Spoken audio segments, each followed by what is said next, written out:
Good evening, everybody.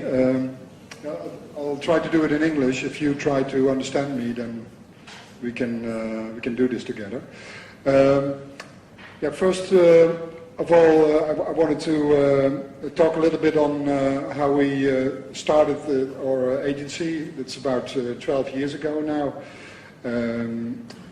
My partner and I, Erik Kramer and me, we worked about 8 years in traditional advertising agencies in Holland and also in England. And after that time we just felt that also because there was a lot of signs from the field that clients wanted to work directly with the people that also come up with the ideas, which in the advertising world that's quite unique, because before it was always with business people that started an agency, and so there was kind of a sign that we wanted to start for ourselves, and we did that in 1996. This is how we looked.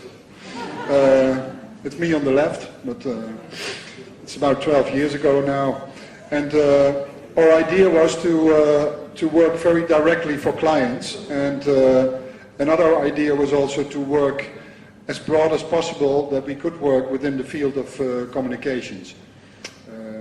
To work directly for clients in an advertising agency, that means that you don't have any account executives. So that's how they call people that work in an agency, who intermediate between the creatives and the client. So they actually take the ideas, go to the client and show them, and then they come back with their comments.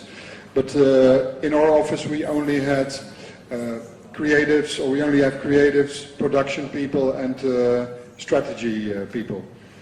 At the moment we are based in Amsterdam, but we are with 35 people in Amsterdam, and we call it an international agency, because an international communications agency, because the last 5-6 years in Amsterdam there's a huge group of international people, young people and creatives that want to work and live also in Amsterdam. So at the moment we have about 12 different nationalities in the company, and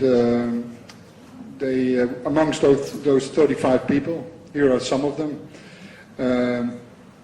And another thing, what we thought was very important when we started the company, was to see if we could also have this in a specific place where we would also enjoy working, because for about 8 years we have been working in between system walls and fluorescent lights, because a lot of agencies, they try to do as little as possible to make you happy at work, at least, or at least in the working environment. So we found a little classified ad in a newspaper saying church for sale. So we went there, we fell in love with the church, and so that's the place where we work now. I'll show you a little film to just show you how this looks.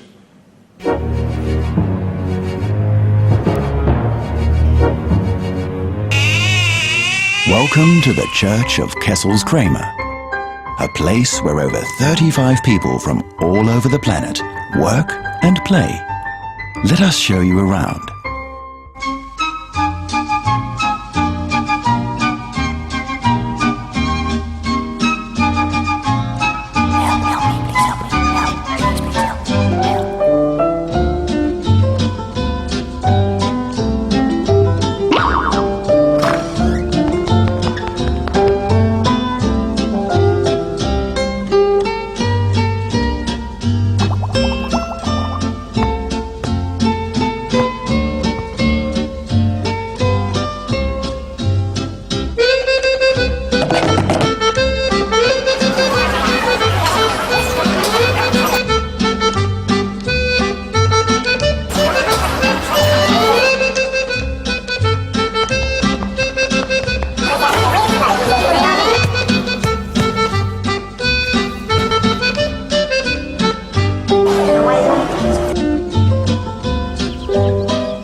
Thank you for visiting and have a safe journey home.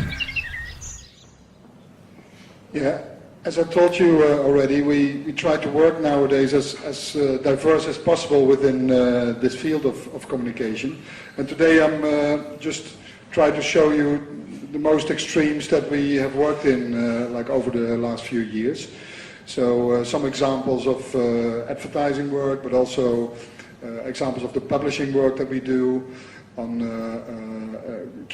exhibitions that we curate, or more fashion-oriented projects.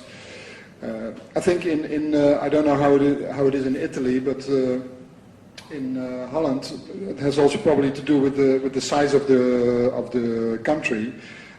There's quite a democratic feel in how designers also cross over with a lot of different disciplines.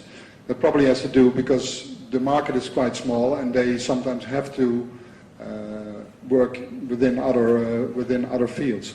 So that's I think it's something that I really promote, or that I really like, that you know, a person who works in fashion, that he or she not only stays in fashion but also gets influenced by art or by advertising, or you know, whatever you can take from that to make your work better is always good. First of all, this is one of the first ads we ever did in the company, and this was for a shoe store in Amsterdam called Scuola, and we thought it would be nice to picture once these handicapped people, young handicapped people with who had an accident and had only one leg, to let them star in these in this shoe campaign. So we put a little advertising, ad in the newspaper asking if there were like people between 18 and 25 who would like to be in this advertising. And within 2 weeks we had about 20 people who wanted to be a model in it. So that was much too many for the campaign, but we made also a little book out of it. But the thing is that we showed them very positive, always holding one shoe and wearing the other shoe. And these people have a lot of humor as well, because this girl, for instance, said when you have only one leg, it's a big advantage because you don't have smelly feet, you just have a smelly foot. So that's they have quite a lot of humor. And another campaign that we did for a few years was for Nike, where we just were asked to promote the event of the Berlin Marathon, and Nike was seen in Germany as a big American brand, because Germany was predominantly Adidas, that was the brand there. So we had to do something quite sympathetic. And we thought it's nice to promote for a few years in this marathon the oldest runner. So we looked at the list of all the runners, and there was this guy called Heinrich Blümchen, who was 78 years old, and he was still running this marathon. So we only focused on him, made a fanzine, made posters on him. And it was just very sympathetic. He came in 20 minutes late every year because he got stopped by radio and television interviews.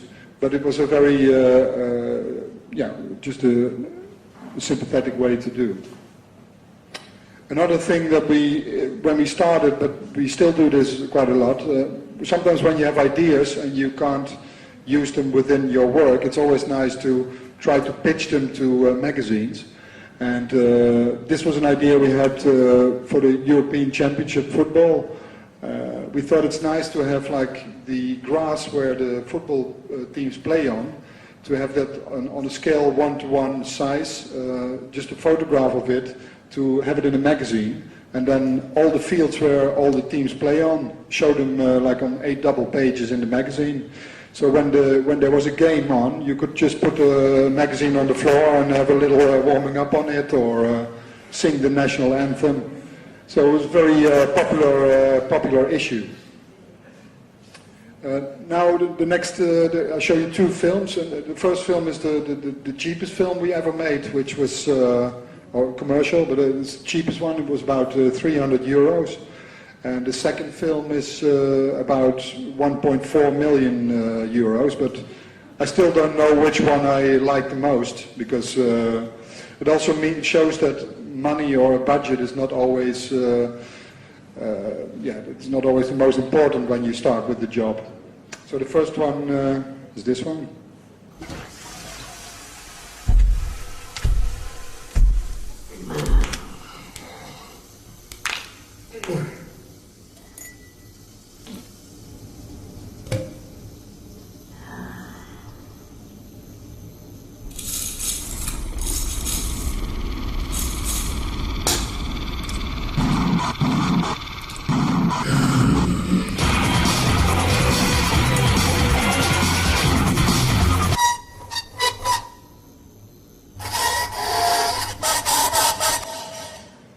Yeah, the second film is for a Dutch beer brand, and they are mainly targeted to men. But we again found a little writing in the newspaper saying that men nowadays are not really behaving like men anymore. They use a lot of body lotion, they go a lot to the hairdresser, they like gardening, they use a lot of perfume. So men were born to be more like hunters, and but nowadays it's completely gone. So we thought it's nice to bring that back again in the spot. I once wore armor. I would hunt animals with teeth as long as my arms. I would chase adventure to the four corners of the world. We carried spears. We would kill or be killed. And all that mattered was survival.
Most expensive one.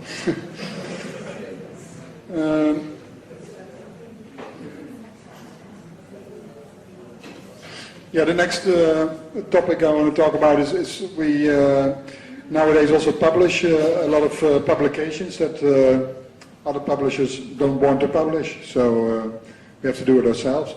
And one of these publications is called Use of Photography.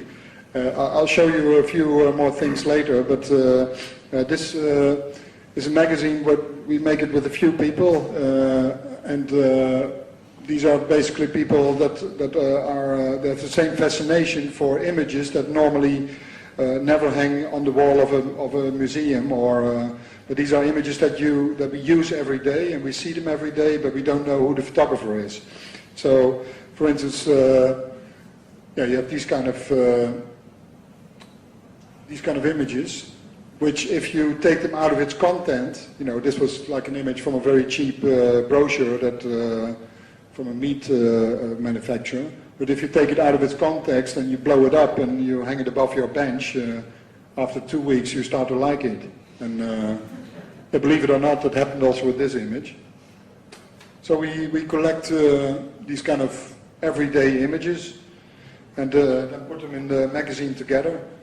And in the end, after this first magazine, we actually got this into a museum. So that was our biggest goal. So that worked out. We had like a huge wall of 25 meters by 4 meters high, where we just exhibited these images. Another issue is completely on images that we found on eBay, on the online market store. And this has to do with deals with the fact that people nowadays use their homes as their studio. So they really have to sell things and photograph them and make them look very beautiful in the photograph. So, for instance, when you want to sell a wedding dress, you have to hang it in front of a black background, otherwise it looks not very good. And you know, people use a lot their bed cover because it's like a big white sheet, so they put their items on there, take pictures of it. Or this one, you know, I like that one very much, you know, like somebody wants to sell 2 crucifixes, puts it on his bench and puts a ruler in between so you can see the size. But normally a photographer, like a professional photographer, would never make a picture like this. So in a way it's very amateuristic and very inventive, and it's still a very nice picture. So I'll show you more of this later. Oh yeah, the next short commercial is on we work for J&B, the whiskey. And this is a commercial for a project that we do in Spain, where we adapted a hotel, and in the hotel there are separate, some rooms in the hotel are parties being given. So very strange assignment, but it also resulted in a strange film.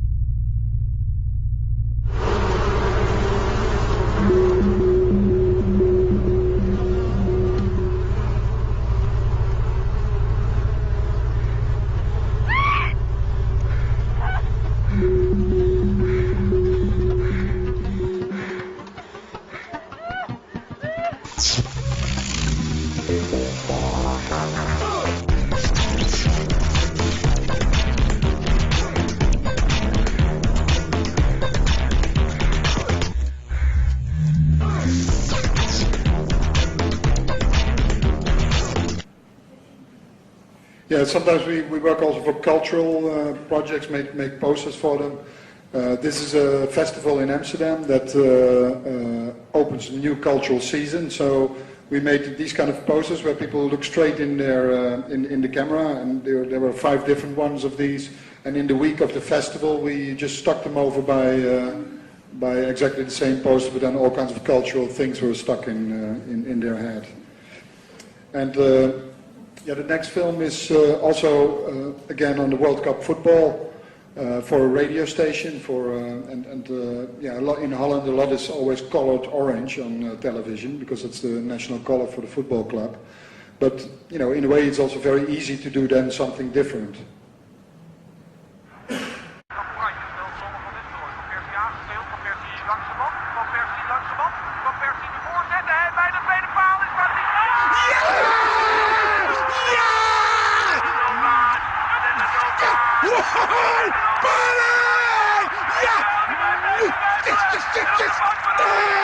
Animal organization wasn't very happy with this, but another thing that we sometimes do if we have the idea is to pitch ideas to television stations. And this is where we made a DVD of it, but this was a series of 60 films for children, for children's television. They're all about 3 minutes long, and they're just to show to children like how they could also look at television, or how they could perceive television instead of watching all the time to cartoons. So I just, it says kijkers, and it means like small viewers or your eyeballs, so literally translated. But I'll show you a few examples. Most of these are are made very cheap with just with a video camera, but mostly idea-based, and children really enjoyed them.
Yeah, another client we work for is Absolute Vodka, and for them they asked us not to do the advertising, but to develop a fashion collection for them. So we did this up to now like 3 years, but every time the thing we do, we hire about 15 young designers from Europe, and we cross out all the words on this bottle. We only leave one word there.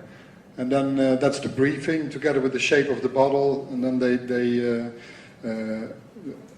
they should design. And then we always take a choice of one item. So sometimes it's a T-shirt or a bag or underwear. So here are some examples of. This is the bag. We then make all the publicity material for it, and we take the images. And these are being sent then to magazines just for free publicity. It's because of Absolute. In some markets, they just want to be more present in art and fashion. Here, the bottle is upside down. And another client we have is the city of Amsterdam, and we came up with their slogan with the city marketing for Amsterdam, and it's called I Amsterdam. And what we did here, we produced a book for them where we showed a portrait of the city. There were 20 photographers, more journalistic and art photographers who took pictures of the city, and these were also used for the campaign itself. So it was like an image bank for the whole campaign.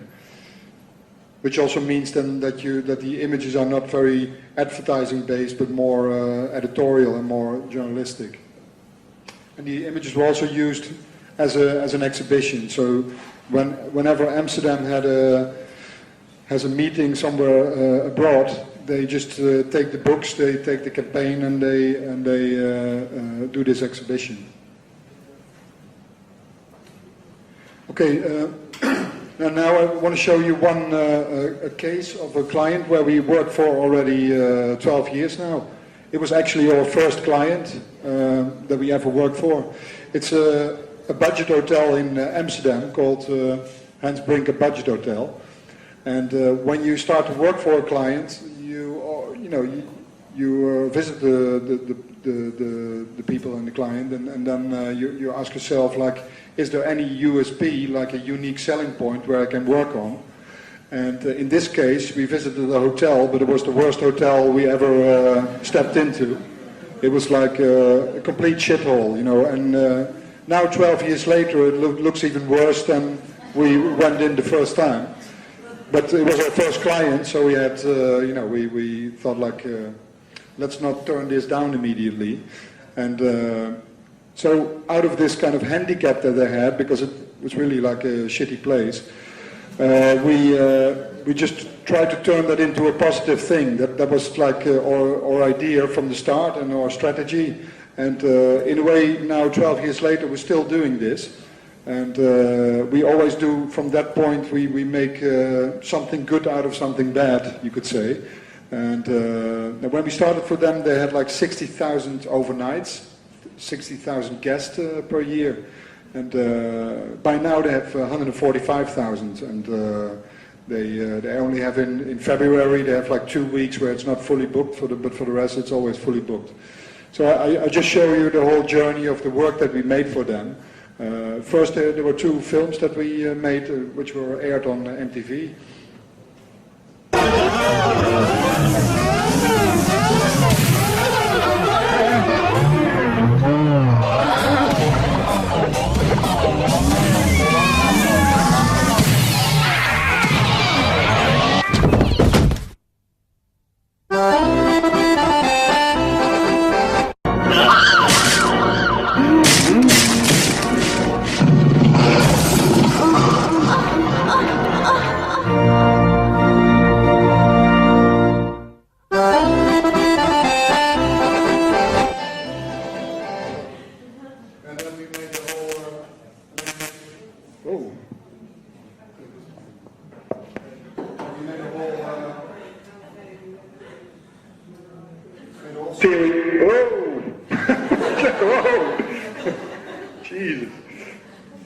try it again? No, then we made a whole series of, I have a different voice suddenly, but we made a whole series of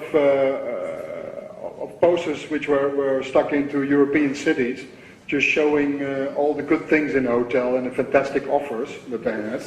So it's now a bed in every room, now a door in every room, now even more rooms without a window, which you will see later. And now even more noise. Less service, of course. And now even more dog shit in the main entrance. Something where Amsterdam is quite famous for, because there's a lot of dog shit there. So this last thing we also used as a medium. So we, around the central station, we stuck these flags into dog shit. And it said like, now even more of this at our main entrance. And the funny thing is that this was like the cheapest thing we ever did, but it had such a big effect for the hotel that even 3 years after we did this, it was still in a lot of magazines, and there was still an Australian radio station calling, because there was a hotel in Amsterdam who advertised with shit. In the hotel itself, we also did all kinds of actions. When you checked in, so when you came into your room, you found this card on your bed, like this. And it's just like an A3 carton card with all the luxuries that you normally use in a hotel. And if you had a pair of scissors with you, you could like cut out all the accessories that you would need in all the luxuries you would need in a hotel room. So soap, a hairdryer, condoms, all the things. So this kind of irony worked very well for all the visitors in the hotel, and yeah, the hotel gained a lot of visitors those first 2 years. So we were quite enthusiastic about everything. So another year we thought like, why not make a very luxurious campaign? So we called all these kind of hotels in Asia, and we asked if we could use their imagery, because we were busy with a book on Asian hotels, which was not the case, of course, but we just wanted to use their imagery for the Brinker Hotel, because we just completely reused the images. We made a new logo, Hans Brinker Budget Hotel, very luxurious, and then we put all the stars on the image, and then the bottom right-hand corner it says like not included. But there's actually nothing is included. And we also did a film for that.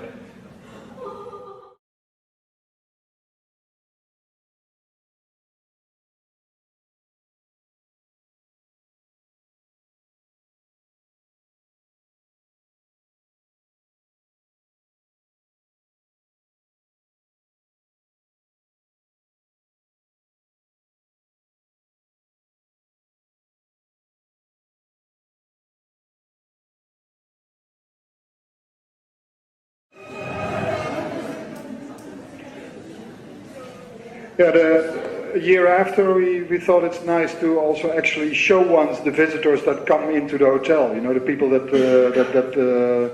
have an overnight there. So we used this kind of classical advertising trick of before and after. So it says like check in, Hans Brinker Budget Hotel, and check out. So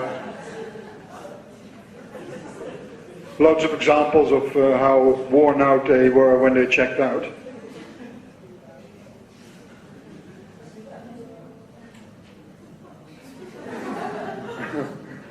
And then, yeah, the difficult thing with this is always how do we follow this up, you know, because this was almost the worst we could go, so we thought like, how can we make this even better? But then we found something, we thought like, let's do it.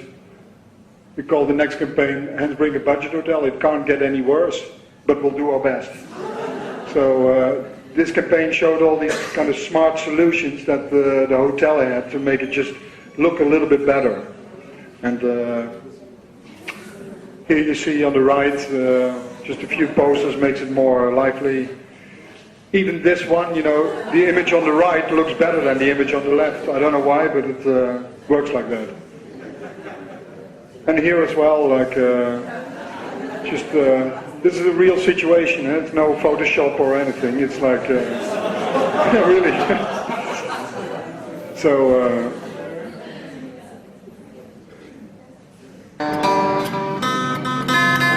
Hans Brinker Budget Hotel, Amsterdam. It can't get any worse.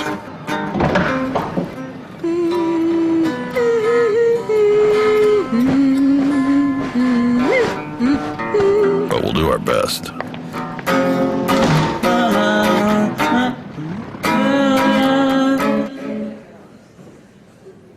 yeah, then after a lot of years, a lot of people also wanted to take some souvenirs from the hotel, but there are no souvenirs because even if you want to take a towel, it is recycled towel from other hotels. So there is nothing. So we just made souvenirs. So here are these are posters, which are it's almost like this size, and it's like scale 1:1, which you find in the hotel. And then you could buy this poster and take it home just to bring back this memory that you had from the hotel. And we have different executions of this. So it's still for sale on the site of the hotel and in the hotel itself as well. And we even had the cleaner, which you could bring home and poster like a little pin-up. Yeah, and then last year we did a campaign which had to do with the fact that there are a lot, also in Amsterdam, there are a lot of these design hotels popping up everywhere, and also rapidly around the Hans Brinker Budget Hotel. So we thought, like, we do a campaign, you know, the Hans Brinker Hotel has also unique design, so let's show this.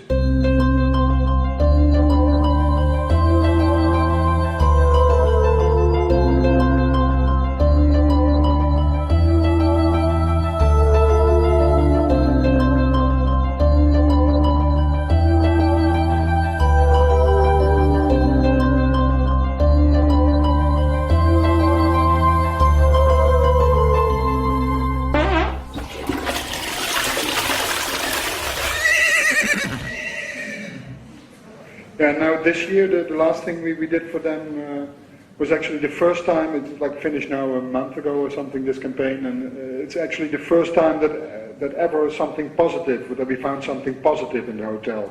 And this is like an eco-campaign, but what we found out is that the hotel is accidentally eco-friendly. So it's already there. So you know, you have an eco-towel in the room. There's an eco-elevator, eco-shower. So we made like a handout, Save Our Planet, Stay at the Hans Brinker Budget Hotel. It's like a newspaper where you can find all the accessories and all the luxuries and all the eco. And even the back of the newspaper, it says like our hotel sign only uses 20% of the energy of normal hotel signs. So. Which is, this is also a real situation. We didn't shut off it's already for years that only the L is burning. So, but that's how far we got with this hotel. And as I said, like, it's not if this strategy wouldn't be effective, we would have stopped with it, of course. But, you know, the hotel gained a lot of money by doing this kind of anti-advertising and, no, it's not like that he always approves something, but we also did once a campaign about suicide, and but he didn't really like that. But no, it's something that works if you have a strong strategy, and you know, you also have to understand that this is purely for students and backpackers, and not for people that want to go to a luxury hotel, or not for people that want to sleep at 10 o'clock at night. But yeah. In a way, through the use of that irony, we were also approached by Diesel, the fashion company, and in a way they already had a philosophy which was for successful living. So we only did for 5.5 years. Every half year we made a campaign for them. This was the first one we did where we were playing with the fact that people nowadays want to stay younger and younger all the time. So we just gave them tips how they could do this. So for instance, by drinking urine, or reincarnating yourself, or just simply by sleeping. And half a year later we came up with another one, which was a campaign where we showed images of protest, and but we changed the flyers, and this one says like respect your mum, or more green traffic lights, and plant more flowers, or free the goldfish, also very important. But it's quite nice when you see this appearing in 70 different countries worldwide. It's quite a nice message, free the goldfish. Yeah. And another, we had to do like, every season we made like 40 or 50 different ads in that one style. Only this time we did we did the whole collection in one image, which this campaign says, nature, love it while it lasts. So these are fashion people who love and abuse, and they really make use of nature. And another example of a campaign was, this was called Work Hard, and that had to do with the fact that people nowadays don't use their hands anymore or don't make their hands dirty anymore. So we showed all these examples, what they did today to work very hard. So this one says, today we work hard to plug in the video game, or today we work hard to go on vacation, or even to fill the stapler. Yeah, another thing that we do in the office, which is completely different, it's a brand that we came up with ourselves. It's we started that in 1997. It's called Do, and this is actually we turned the rules around, because what you sometimes see, was also a little bit of a frustration, is that sometimes somebody comes up with the product, and then they design that product, then they design the packaging for it, and then they come up with a name for it, and then they do the marketing for it. So we thought, like, why not start with the name and don't have any products or any, but just have a mentality.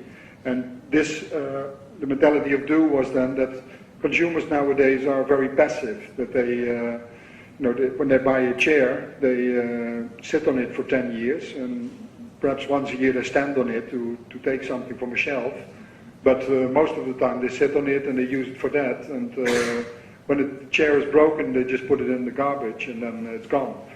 So we thought it's nice when we come up with products for this after a while, that really consumers have to interfere with, that they really have to do something with, otherwise it doesn't work.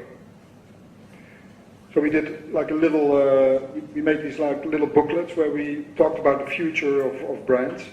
And the first product we made, which now is very outdated, but was a t-shirt which was 10 times bigger than a normal t-shirt. It had the same neck opening, but the only thing you couldn't do with it was wear it as a t-shirt. So you had to do other things with it. And we were just challenging people to do other things with it. We had like some editorials for this product, and after a while we did it more professional. So this was a collection of furniture that we worked together with designers of Droog Design.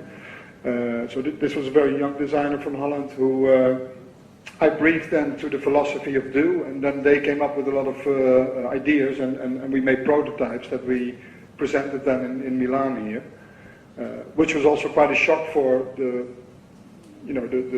basic Italian chair manufacturers, especially to kind of promote these products like this.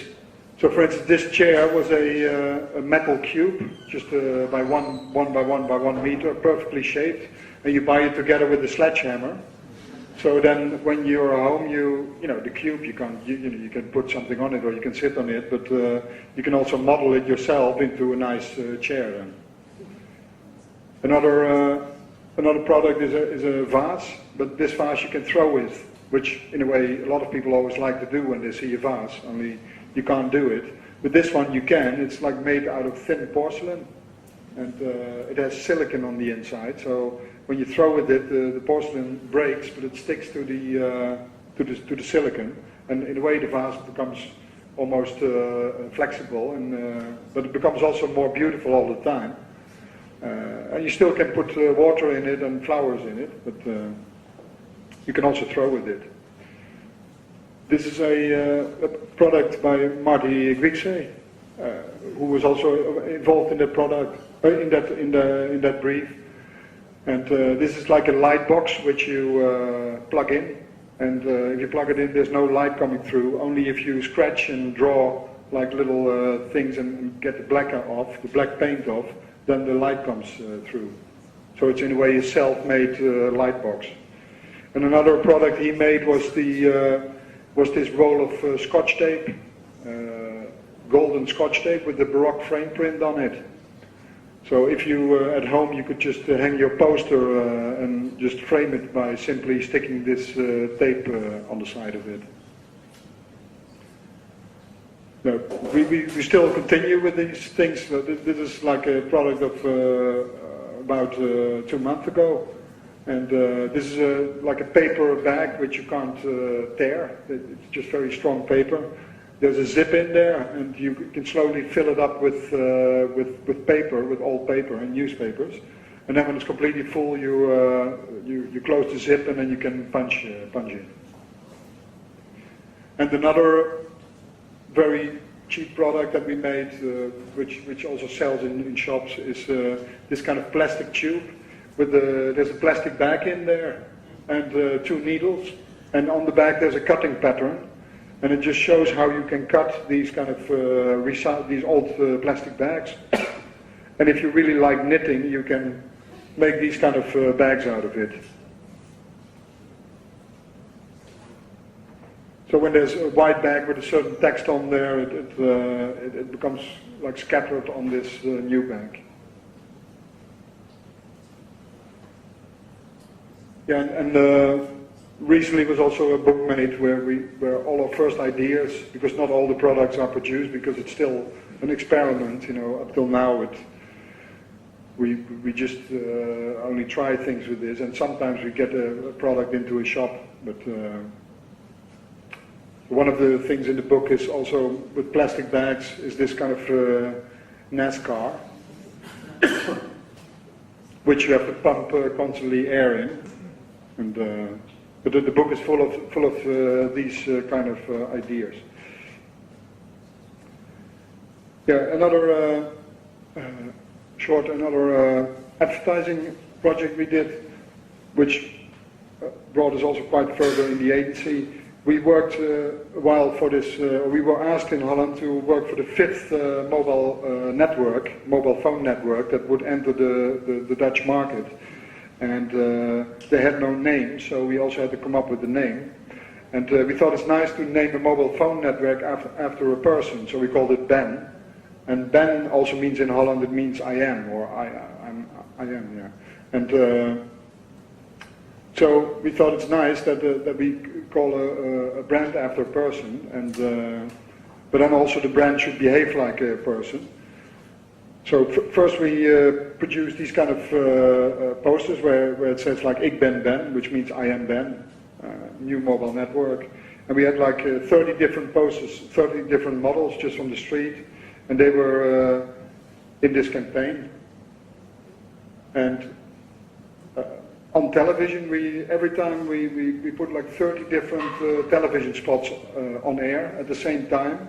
So it was almost like a jukebox, so you could never see the same spot twice.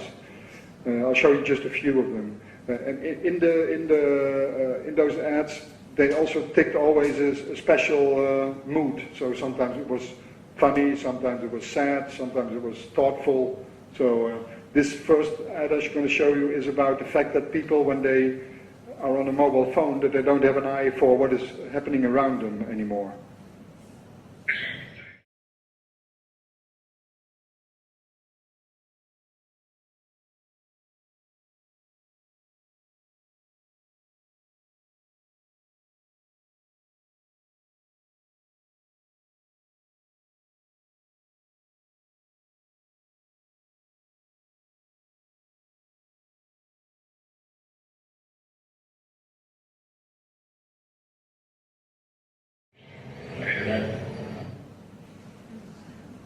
Another one?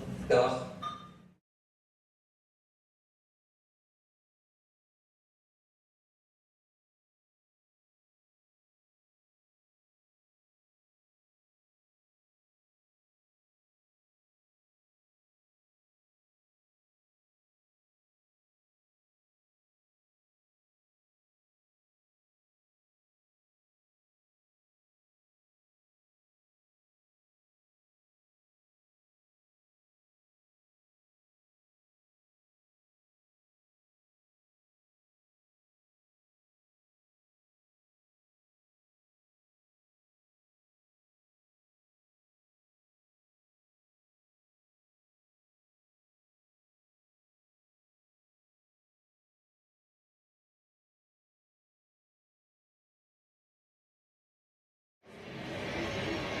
Yeah, when you make 30 spots in one go, you also sometimes make this kind of nonsense.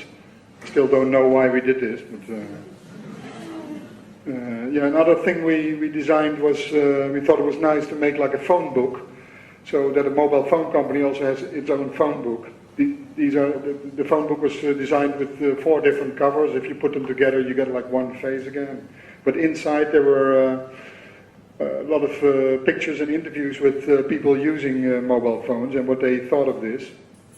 And but there was no number in the whole phone book. And yeah, it just had the same weight and the same amount of pages like a normal phone book. And when you subscribed with this company, you got this book. And now I show another 3 of these short spots.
Yeah, and the most simple thing we ever did for this client was just a small sticker, very effective. This was just sent to all cafes and bars and restaurants, just for them to stick it on the window, saying I am out for the moment, or I'm off. And yeah, this is also quite sympathetic that a mobile phone company itself says like, please shut me off for the moment, otherwise it's irritating for other people. Yeah, so that's quite brave. Yeah, the brand ban was like 4 years ago. It was bought by T-Mobile, so it disappeared.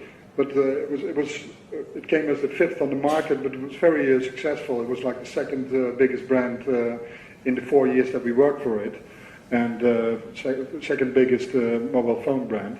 But then now recently, beginning of this year, T-Mobile decided to bring it back on the market, so it was really strange for us to hear this. So we are working for this brand ban that we came up with 8 years ago ourselves.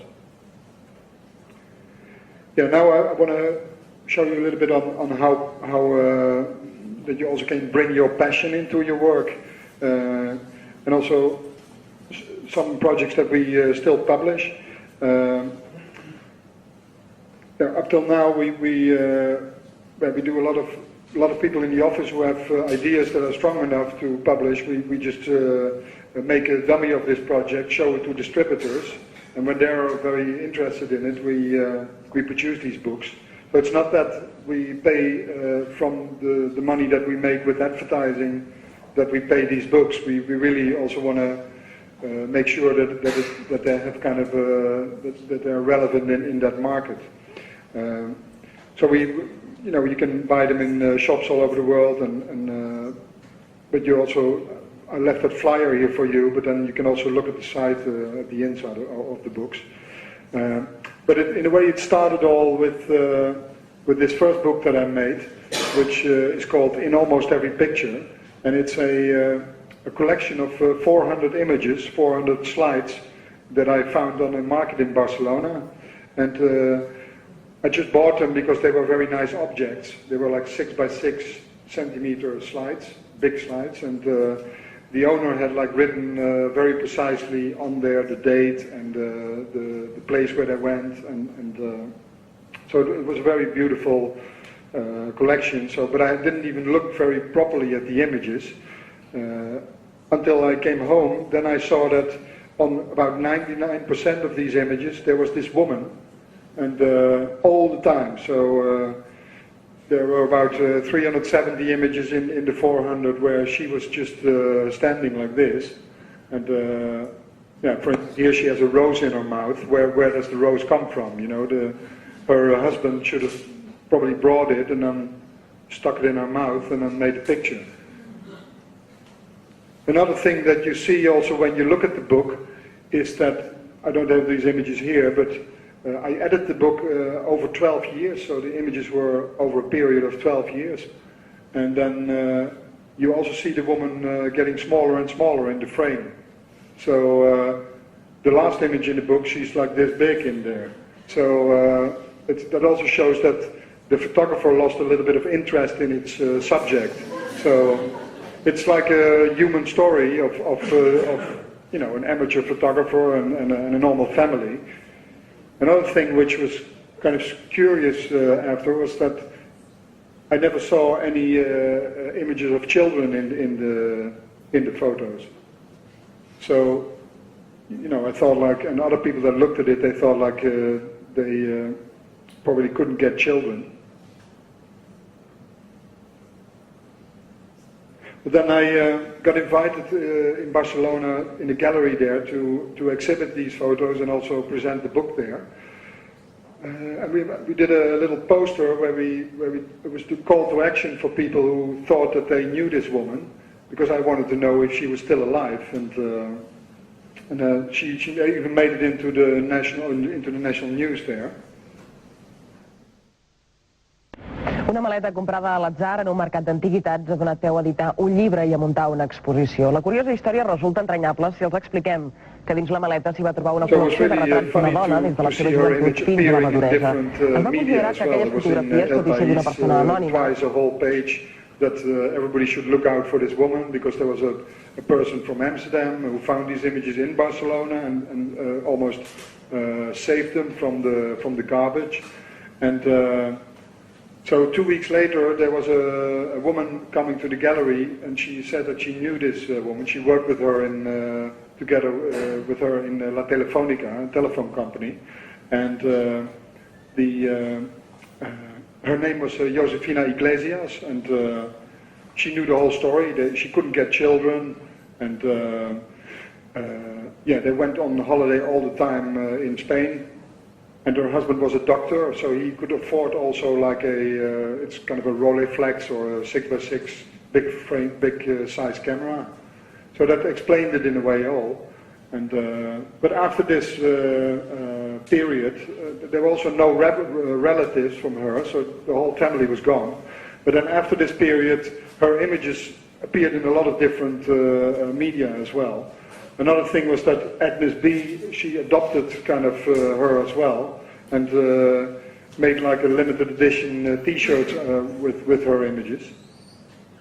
So after this I got really triggered by these photographs that amateurs make. So the next book I did had the same title, also in almost every picture. And this is probably even a stranger series, because this was from a taxi driver from Holland who had a Mercedes taxi. And he had also this client, this woman, and she asked him about twice a year to go for 3 or 4 day trips to Germany, Switzerland and Austria. So he would step in his Mercedes, pick her up from in Holland where she lived, and then he would drive her around. And then this was a collection of 700 images, and bizarrely enough, on all 700 there's the car. So on all 700 images there's the Mercedes car. And but then I also found out that on all 700 images she is sitting in the car.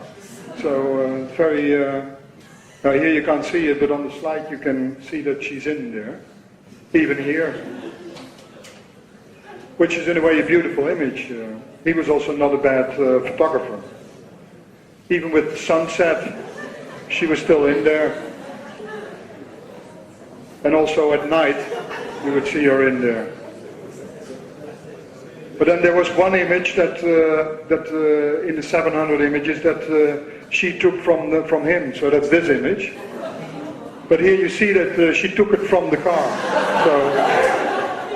So the Mercedes is still in there, and but she was still sitting in the car while she took this image. And it's the first time in 700 images that we also see the photographer, so that's it's quite strange. And so I did some research again, because I got these images from the student who lived above the taxi driver, and when he died he saved these slides from the garbage, and so we knew the name of the photographer. And he had also like a little notebook where regularly was written that he would pick her up from a certain spot in the town where he lived, this woman. So we did some research, and then we found out that this woman, why she was sitting all the time in the car, was because she was handicapped. So he could only put her once a day in the car and then drive around. And then you also see that he would like put the car in front of touristic sceneries, and then would step out and then take a picture.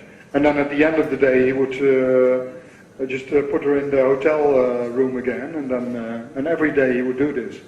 Because here I only show, and in the book I only show the images where he had a Mercedes, because there were even more images where he had different cars, but then she was in there as well. So and up till now I did like 6 books with the same title, always these kind of series. This is the last one I show you. That's this is a non-identical twin, or they're sisters, or they're friends. But at least these two, they really like to show the world that they really belong together, that they are like twins. And because in the book, in about 70 or 80 pictures, they have always the same set of clothing. So same shoes, the same bag. The same, everything the same. And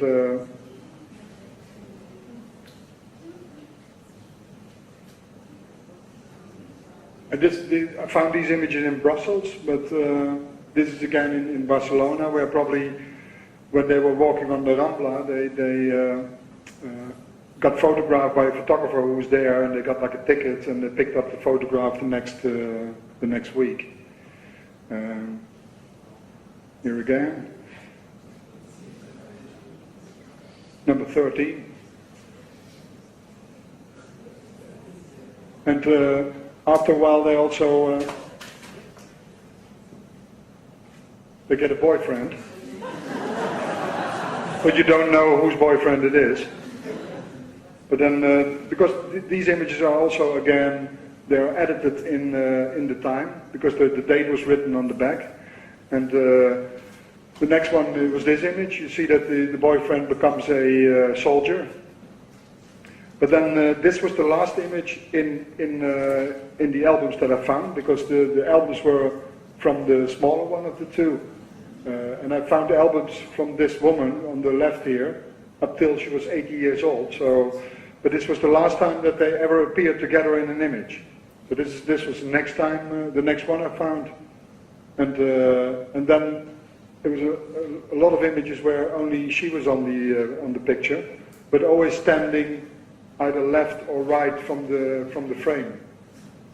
So these are not cropped, these images, but she would always stand left or right. Or at least to leave kind of an imaginary space for her friend or sister. Yeah, so with these collections, and which are just amateur photographs and you know, like strange things that you sometimes influence also your work with, I sometimes exhibit these collections. And yeah, here you see Josefina on the wall, and the taxi driver. And this is a series of about 130 photographs that I found of German police officers that they took of themselves, which is always a good subject, a German police officer.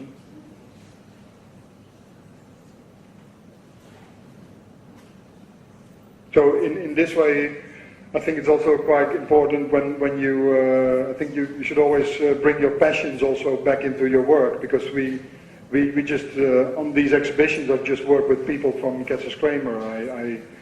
You know, we collaborate all together, and we don't do only one thing. You know, that's what I was trying to show today. Yeah, another thing is that what I'm quite proud of is that 2 years ago there was a Japanese publisher who made a book on all our work, and we thought it's nice to do that very literal, because you have a lot of agencies who in the end only put their best work into a book. But we just said we put everything in there, like everything we ever did, even every sticker, so people can judge for themselves if it's good or bad. So we just put our work in that we really like, and the work that we like less. And but then in the end it ended up being 2 kilo, that book. So we made it into a brick. Because the nice thing when somebody publishes a book on you is that you can make your own posters. So then we did these posters, Get Yours Now, or Out Now.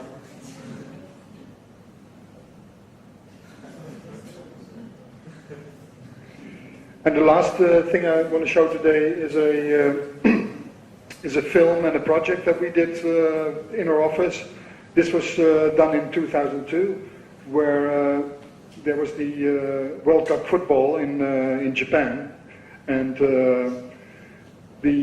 Holland didn't qualify, so it was quite painful, and a lot of people in the office had a lot of time, therefore. And so there was one person sadly looking at this kind of FIFA ranking, and where Italy was at that time on the 11th place, but so you see always the same teams standing in the first 10 ranking. So what we did is we just scrolled down, and then we found that there's also a bottom, which is it goes up till 2,203. So and there's number 202 and 203, which is Bhutan and Montserrat, and they actually never won. So they never won a single game. So we thought it's quite nice when those two, the worst teams in the world, when they would play together on the same day as the World Cup final in Tokyo. So at least then one of them would win. So, but then we just wanted to do this as an official FIFA game. So we did some research and we went to Montserrat, which is a Caribbean island, but it's also a volcanic island. So this is their national football pitch, which wasn't really, and that's the volcano in the background, which wasn't really an option to play here. And yeah, so we had to also visited Bhutan, and went to the king of Bhutan and asked him for permission. He liked the idea, and he gave her the permission. We went to the FIFA, and it became an official game. And here you see the team of Montserrat just entering Bhutan. where they are welcomed by the Bhutanese people. So here on that day there were 25,000 visitors, which is up till now still the biggest event in Bhutan. And here you see the Bhutanese team and this is the team from Montserrat and the team from Bhutan. If you look at these pictures and compare them, you also see who lost and who won. So, yeah, the game itself, I'll just show later a little clipping from the film. But the game was a very bad game, you know, like even worse than you go in Italy to an amateur game, you know, like even worse than that. And but the whole day was like beautiful, and this was just a celebration of the worst two football teams in the world. And they were just playing in this beautiful valley, and yeah, there was like a huge crowd, like a normal professional football game. Now, we also designed the cup, so a little like this, quite simple. Just everybody would get a half of it. And yeah, the whole thing got like a lot of publicity, and we shot a film that day, and the film is called The Other Final, and also the whole project is called The Other Final. And but before I show a clipping of the film, this is the result. So Bhutan moved up to place 199, and because they won with 4-1 on that day, and Montserrat still hasn't won a game, and they're still at place 203.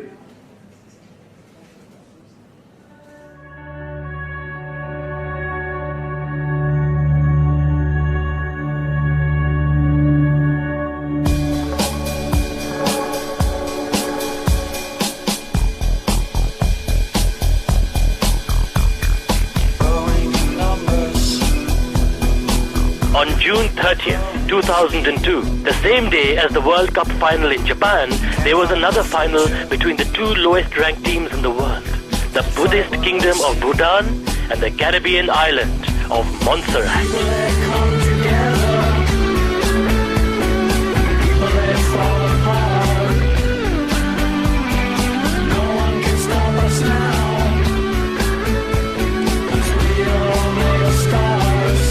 This was captured in a documentary that brings to life the story of this game through the experiences of the teams, organizers, and the people of Bhutan and Montserrat.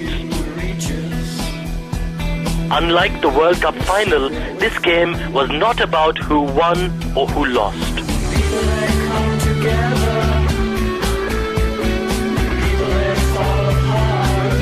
I think there are two dimensions to the world of sports. One is the opportunity that it gives to individuals, to countries, to communities for social or cultural interaction. And that, I think, is the more important contribution that sports can make to society, through which it can promote peace and harmony, understanding among peoples.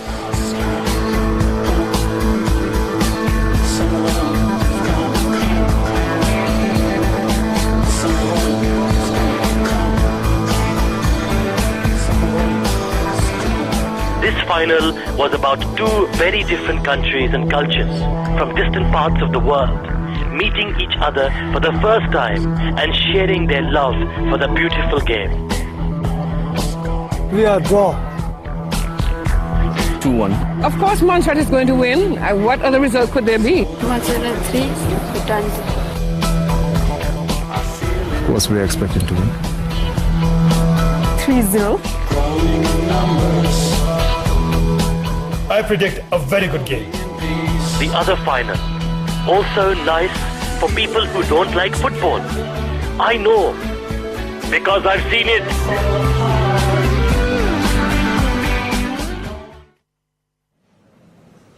Well, thanks very much. It was.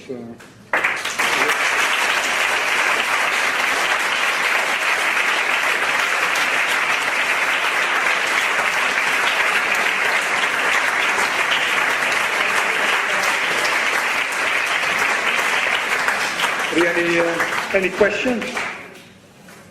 Any questions? Otherwise, I have a question. That's good. I brought a 2-kilo book all the way from Amsterdam. So the first person who names me the age of the German marathon runner. Sorry? Sorry? 87. No. Yeah. 78, yeah. 78.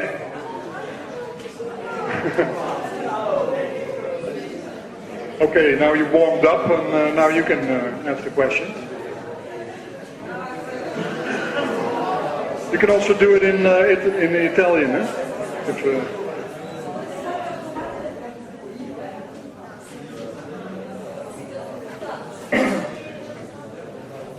yeah.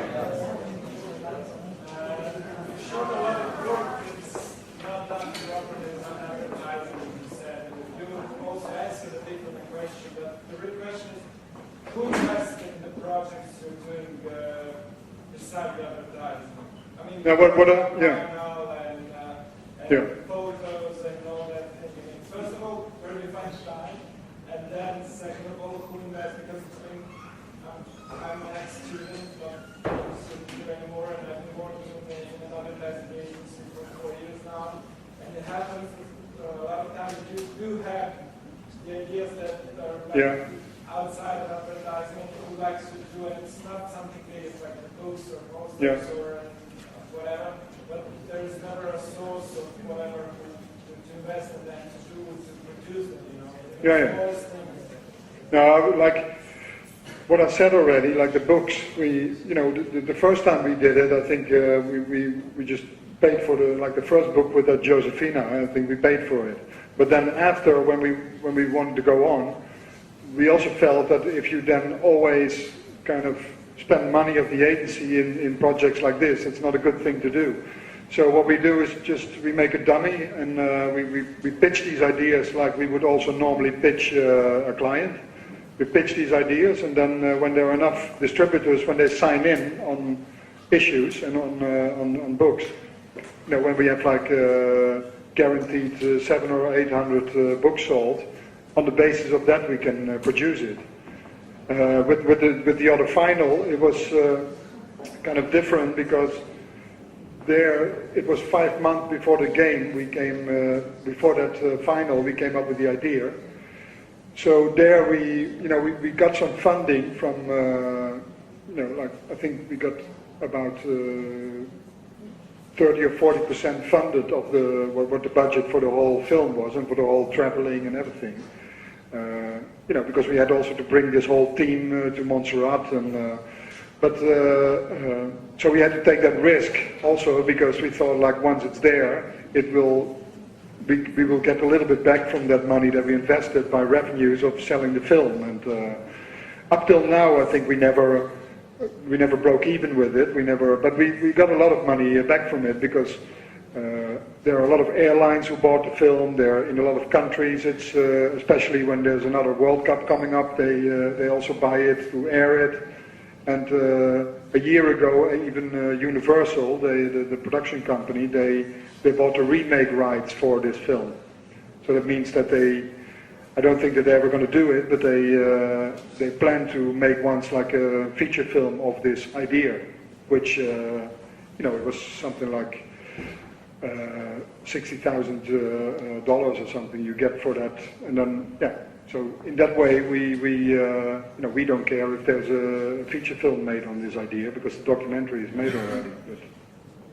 But that's I think you should keep that clean, and that it's not good when you make money with commercial work on one hand, that you spend it with these kind of other projects. But in the agency yourself, we just see this as one thing, because with the books we also have to make money, just a little bit of money, because it's not comparable to other things, but we just treat it as a normal business. So that, and the time for this, when that was also a reason why we started the agency ourselves, is that we always had these kind of passions to do things, to keep on inspiring yourself with all kinds of things. Like now it's with photography, but tomorrow it can be something else. So I don't care. I just want to feed myself with these things, and then that makes it then also easier to decide, that you can do it. And but it's not like a huge amount of time. When there's nobody who says like you shouldn't do this, then it's also easier to do it. So. You do them to the normal day work hours. I mean, when you don't have a lot of work, no, because we have. I never work very late. I haven't worked till 10 o'clock for years now. So. Yeah, you do all that project during your. Yeah. Yeah, but you can't spend the whole day thinking of ideas, because it makes you very tiring. So I think there's only perhaps half an hour or an hour effectively that you can come up with something a day. For the rest, you have a lot of free time. There's still 7 or 8 hours then. So, yeah.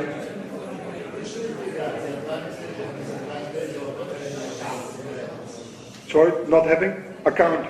Yeah, because you don't have account. Yeah. Would you think that, which advantage do you have and disadvantage compared to the other agencies?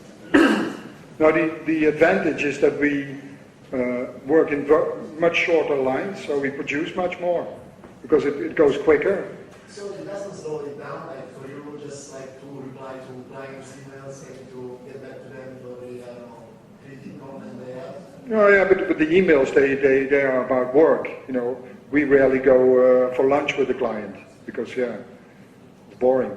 It's better to just spend it in the work.